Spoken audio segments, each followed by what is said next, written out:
Welcome back everyone. In this video we'll be seeing how we can change our materials to make our scene look better. So let's begin.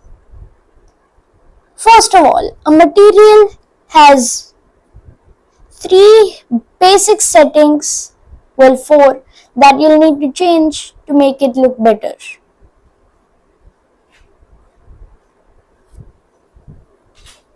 All these we won't be using in this video.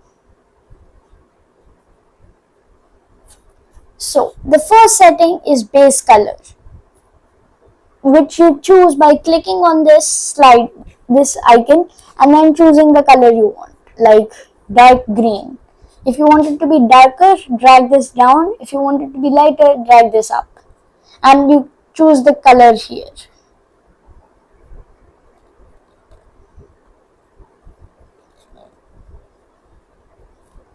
So most houses like this, I guess, are brown, but brown isn't on this entire list. Well, brown is a very special color in Blender, and to make it you'll have to make darker orange, and you'll see it's brown now. So that's the wood color. Now, how do we add different colors to one object? Well, you go into edit mode and you can click this plus button and click new. This will create another material. So if you select all the faces you want to assign that material to, assigning a material means telling the face you aren't going to be this material, you're going to be this one. Then you can just select all of them, click on this material, the material you want to assign them, and click this assign button. And now you'll see all the glass has become white. Let's make this glass blue. In fact, let's leave it at white because most glass is actually white, unlike in the cartoons. But now how do we make our glass actually like shiny? That's where this third option comes in, roughness. It controls how shiny or not shiny your object is. You'll see what I mean by that. If we change our trees to green,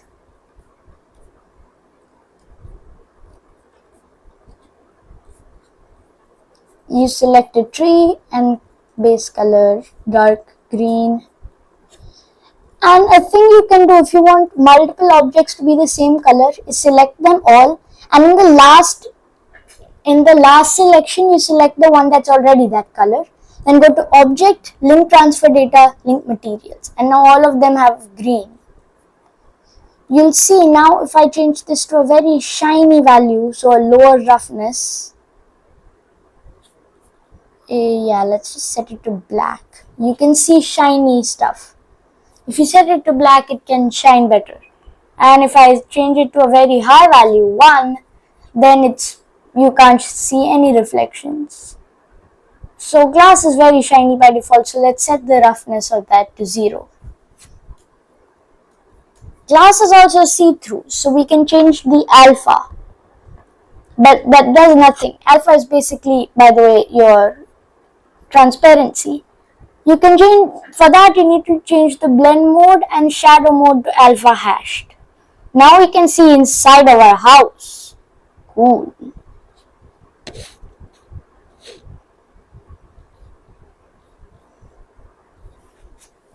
And the last setting for a material is metallic,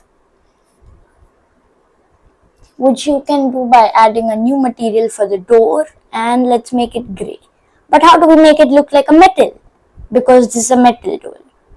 Well, change the metallic value, and if you set it to 1, the object looks a lot like a metal. And if you set the metallic to 0, it looks like a non-metal or a plastic object.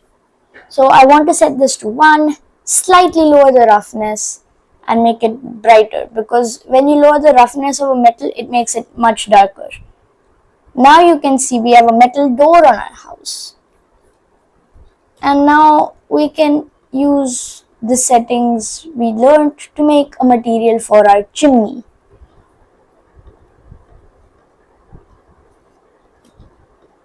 It's kind of hard selecting all the faces inside of the chimney though. Let's say we want to Let's say we want it to be a brick chimney, so gray. And sign, bricks aren't at all reflective, so let's turn the roughness down. And they aren't transparent either. Now we can also make a material for the ground, which will just be like a dark green for grass. We can use what we've done to make a new material for the stump of the tree by selecting it and new this dark orange assign. Now if you want them to have the same set of materials on all of them, if you just do link materials, they'll just be the bigger material. Like this case, the material on top is green. So you go to object, link transfer data. If they are looking the same, then you can just do link object data, and now they all have brown trunks. In the next video, we'll be seeing how we can add textures to our materials. Bye.